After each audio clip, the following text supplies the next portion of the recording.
Lucky boy. Yeah. So you've just finished your tour. I did on Sunday. Yes. You said you're a bit tired. Yeah, really tired. It's been a mad month, really. In fact, it's a bit of a mad year. But So where have you been? all over, because it was kind of mixed with my tour as well. So we literally did about 21 dates in about 22 days. So, yeah, it's very full on. And how did you end up opening for Elton John then? How did that happen? Do you know what? It was literally so out of the blue. It was insane. I got a phone call from a manager saying, "Are you sitting down?" I said, "Yeah." He said, "You've got the Elton John support slot this summer," and I went, "Oh my God!" What did he say? And how has Elton seen you performing? He'd heard my album, and then he kind of got in touch, and that was it. It was amazing. He was so lovely. I spoke to him. I had to make a phone call actually to kind of say thank you so much, and I got a number and just rang it up, and I actually heard myself say the word, "Hi, is that Elton?" Actually, and he said yes, which is even more incredible. And I just said, thank you so much, and he was charming, and then. Did he give you lots of advice, or? He did. He just kind of said, I'm really enjoying what you're doing, and carry on. And he was looking forward to the shows, and obviously so was I. And I couldn't wait. He's been my idol since I was about 5 years old. And he is sort of a mentor, isn't he? He's very particular absolutely. about who supports them on tour. I know sort of a lot of record companies do deals, don't they, to try and promote this person and that person on different things. But he is very hands-on when it comes to who he lets share his stage, as it were. Yeah, absolutely. He's kind of had so many people who he's kind of seen kind of early on, and then tried to help as much as possible, and it's just amazing. Well, he does that with young up-and-coming stars as well, people... Absolutely. Because sometimes you don't get a look in, do you? No, it's so true, and it's just amazing, as I say, for me, because I kind of started playing piano when I was 6 years old, because I used to watch Elton John and go, I want to be able to do that, and so it's just, it's been so surreal, this whole sort of experience. And you've written a lot of the songs on the album, haven't you? Yeah, pretty much everything. Is that something you've always done, or...?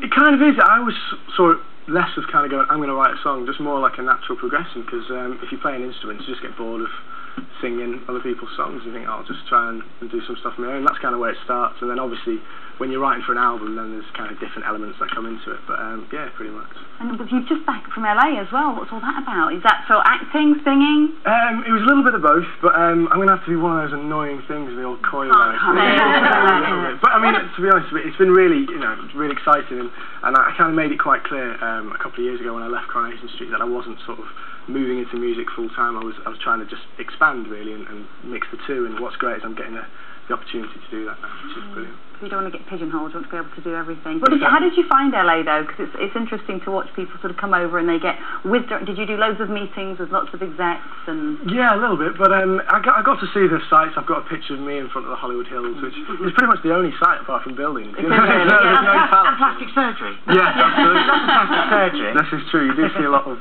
women who can't frown out there. Unlike this show. Yeah. What do you think about men having plastic surgery?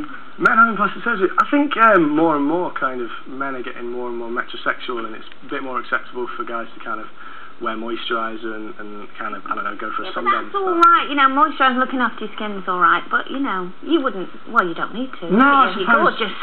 Well, I suppose it's kind of, if you get a bit older and you're a bit, I used to look like this, and so it's not something you'd rule out maybe when you're older? I don't know, I suppose you can only say it when you get there, really. I mean, right. I've not got any wrinkles just yet, but I suppose, and I'm not losing my hair, certainly not losing my hair, so like, yeah, I suppose maybe. You just never know. I mean, it's never really something I've ever given much thought to. You don't have to. What about women? Does it, if you were with a girl who had fake everything? I suppose, I don't personally think that's very, I wouldn't look for that in a girl, but I suppose I kind of think if I was with someone, I think they were beautiful anyway, so you'd sort of want to we like you.